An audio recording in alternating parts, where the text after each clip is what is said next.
Okay, this is a new segment. What we are doing here now is we have yet another experimental situation. We are using an IP camera, hence the relatively fisheye lens of it on the left. And of course, the life cam is still on the right.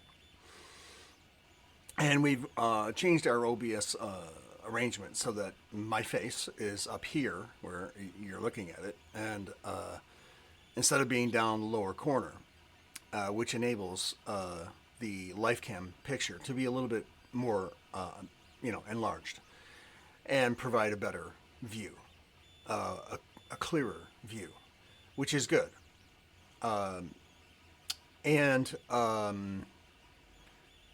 the IP camera on the left is just typical IP. Anything this close is really not going to come up that detailed. Camera's just not that good. But here's the difference: the camera can be on all the time, and the way I connect to it or view it is through the Windows Phone Link app. So from my Android phone, I am using Phone Link to view in OBS the camera of or I should say the application that is on my phone for the type of camera that I own. Okay, let's try this again. The type of camera I own has its own app, as most do. IP viewing camera app on the phone. In OBS, I open up a window, and that is, let's make sure I got this right, a window capture window. Let me go to the properties to make sure I remember how to do this.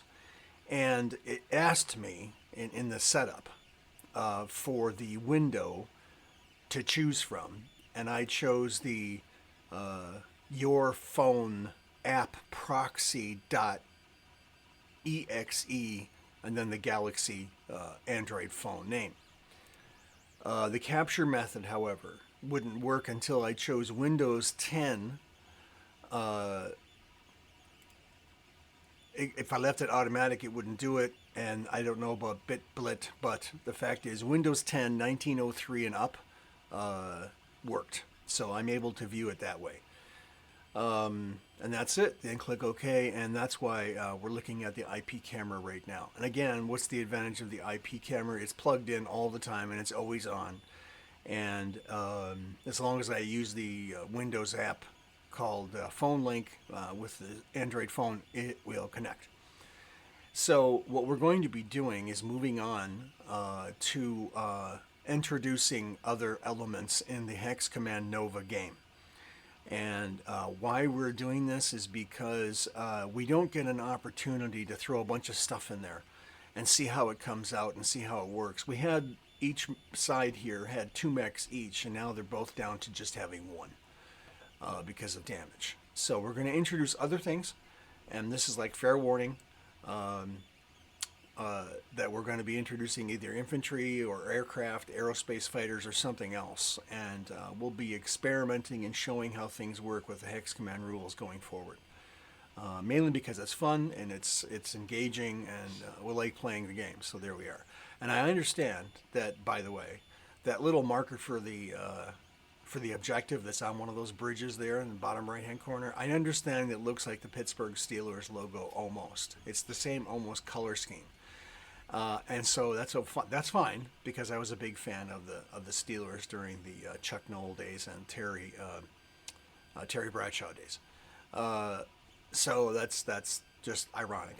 Anyway, so there we are, and we'll come back with more stuff into this battle for Laramon 2, which continues to be our campaign focus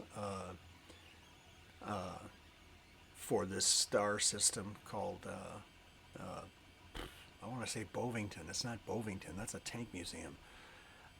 Where are we? What's the star map that we're in? Basingfield, no. Brimstone, thank you. Brimstone. The Brimstone star system And the main planet in that system is Laramon 2, and that's where we are.